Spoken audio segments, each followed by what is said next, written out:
السلام عليكم ورحمة الله وبركاته. مرات بدن مقشن بملانيا دال حرية يا دال حرية ودال حرية مقشن بملانيا لعب بدن با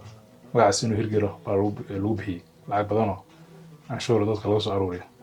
يا والله بديست حرية دال حرية دال حرية حرية دال حرية دال حرية دال حرية ودال الكاغوميرا marka ciidanka dal xorey wiliin maaragtay waa maanta Soomaaliya wadanka la dhahayo ciidan qaran ma laha marka waxa way ciidan qaranka waxa loogu yeero waa nimankan weeyo waa ciidan beelad weeye marka shaatigii ciidanka qaranka baa loo xirayaa marka saas bay ciidan qaran ku noqdeen marka waxaan oo dhan awjeedaan waa niman tolka ah weeye marka boqolkiiba boqol dadka oo askarta maanta la qorayo oo Xasan Sheekh uu madax u yahay waa ciidan beelad weeye maaha ciidan Soomaali marka ciidan qaran in la dhaho mistaahilaan bal ayada ay sastahay marka waxa weeye waxa shaqooyin loo dhigo mar walba wixii dadku ugu liitay baa shaqooyin loo dhiibaya qaar waxa weeye waa dhiigi cab weeye qaar waxa weeye waa tuugo weeye oo dadka ay boobayaan xoolahooda qaar waa jabaljaan weeye qaar waxa weeye khamriga ma badaayaan marka wixii dadku ugu liitay baa shaatida loo soo xiraya marka waxa sadaysaa dad fiican meesha ma laga waayo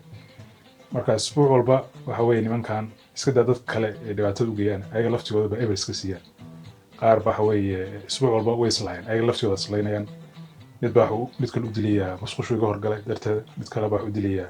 amar buu siiyay ama kale mid kale baa u dilayaa shaatiga calgu igu dhigan buu iga foqso marka darteed baa u dilay marka waxaan macna lahayn bay ebriskaasi marka isbuuc walba waxa la keenaa meel halkaan oo maxkamad ku sheega oo nin shootal oo u furan tahay baa la keenaa asidna uu joogi jirmaa dhinac kale wala bedel dhinac kale oo bedel habeenkii wala bedel waka marka ninkaasi oo dhimanaya iyo asaga waxay isdhaafsadeen marka hadda inta waxaa ka arkaynaa mid askari ku sheega oo midkii madaxda ahaa uu dilay marka kii ka koreeyay oo madaxda ahaa wuxuu u dilay amar buu siiyay darteed buu xabad ugu dhufto waa kana fiirsada markay halkaasi joogto marxuum ekis dable xoogga cabdishakuur xasan diiriye xiirey oo ku soo baxay xaaladda taagan ciidannimadana ugu horeeyay eedeysanaha ayaa ku amray inuu digtoono u galo qorigana uu ka dejiyo askariga hor taagan jawaabta najiib ayaase noqotay xabado baas ah oo laba ka mid ah marxuumka ka haleeshay qaybaha sare ee jirkiisa uuna u geeriyooday waxaana falkan uu ka dhacay xaafadda miisaanka dhuxusha ee degmada Yakshiid 24kii bisha koowaad ee sanadkan abbaara 5tii galabnimo eedeysanaha iyo marxuumka ayaana ka wada tirsanaa guutada 77 ee ilaalada madaxtooyada qaranka haddana arka meeshan midkaana inta ugu jidaan waxa maxkamadda waxaa loo keenay mid la shaqeynayay baa musqushu uga hormaray marka musqushu uu ka horgalay oo musqushu ka soo baxay waxa bad u dhiibay marka nin wuxuu dilay musqushu iga hormaray darteeda wiilkii musqul sugahayne musqusha uu aaday ninkan eedeysanaha oo ordaya maade hebelow axmedow hormar dhahay ana ka hormar u dhahay eedeysana dhahay axmed muusan maqalina musqushu iska galay aniga marxuumka loo naxariistay iyo eedeysanaha meel aan joognay on ka hadlayno iska sheekaysanayno ninka eedeysanaha waxa ka qaaday qorow wuxuu ka qaaday ninka la yiraahdo marxuumka oo ka qaaday loo naxariistay qorow ka qaaday cabaar iska sheekaysanay oo iska kaftamin iska qoslayna waxaan ka warhelay ninka ana qoriga taagay ismarkaan sii fiilinayna ninka xabadu ugu tiil marxuum markaas ninkan oo naxam waxa qabsaday qorow dhulka dhigay oo caar qolka xaqiisa oo caar kana inta wajidaan yaa oo gafuurka weyn mid kale oo amar siinaya oo wax maqal ku dhahayo oo asaga madax waxa bas ku dhufto yaa marka waxaanu kale isbuuc walba waa la keenay maxkamadda isbuuc walba yaa waa kana fiirsada kii isku dayay inuu waaniyo eedeysanaha waana gudaha xerada waaxda kacaan ee degmada Hodan 23kii bisha 11aad ee sanadkii hore eedeysanaha oo la murmayay taliye kooxiisa ayaa waxaa soo dhaxgalay marxuumka oo u sheegay in seegseega uu joojiyo amarka taliyihiisana uu qaato jawaabta eedeysanaha ayaase noqotay xabad taasi oo dhuunta ka haleeshay marxuumka kana baxday qaybta gadaale markaan ugu qosol badan midkaan inta ku jidaan laba kale oo la shaqeynaysay waxa xabad ku dhufto uu dilay sababtu uu dilay waxay ahayd way kor qaylinayay la yaabay fiirada baa ka dhacay laba askari boolis ah walibana saaxiibadiis ayaa ku maqan Salaad Cabdullaahi Faarax Fargeeto waana isku saldhig shaqo wadaag ahaa kaliyana in buuqa ay ka badiyeen ayaa difaaciisa ah 5tii bishii 8 2024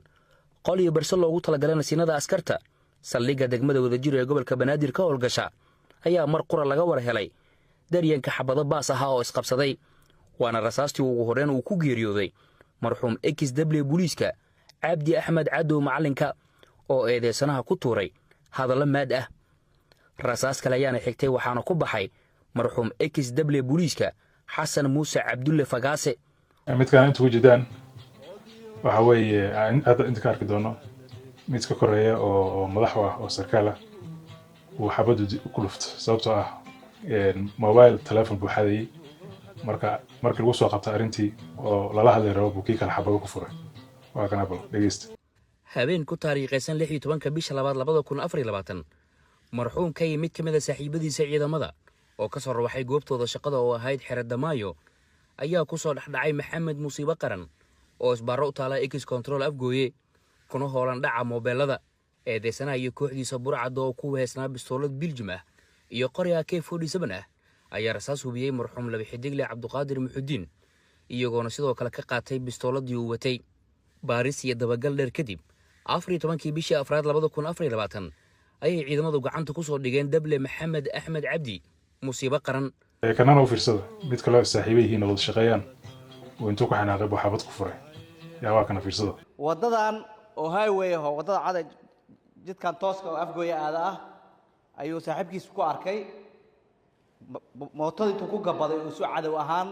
wuxuu ka toogtay wajiga hore wax kaloo la yaab leh waxa weeye mid oo askari ku sheega mid kale uu xabad ku dhuftay u dilay sababtu u dilay waxay ahayd uu ka foqsaday caalamka oo gacanta ugu dhagan uu iga foqsaday buu dhahay marka intuu ku xanaaq buu xabad u dhigay meesha taagnaa buu ku dilay yaa waa kana fiirsada calan garabkiisa ku dhaganaay ayuu ka foqsaday wuxuu awoodaa inuu yiraahdo wuxuu awoodaa sawirray galayeen markuu sawirka ku galay inuu ka qaato intiiba ma dhicina qori uu ammaanka ka goostay xabada wadnaha ku dhuftay marka halkaas waxa ugu jeedeen hay'ad ciidanka dal xoreeyay way waxaas dhan intuu jeedeen ciidanka dal xoreeyay kulli waa ciidan beesha ah way marka dal xoreeyay waa kaasa iyo ciidankiisii barasho wanaagsan dhahay deegaankeena dal xoreeyay kulli hospital xoreeyay amni deeqa dal xoreeyay dal xoreeyay dal xoreeyay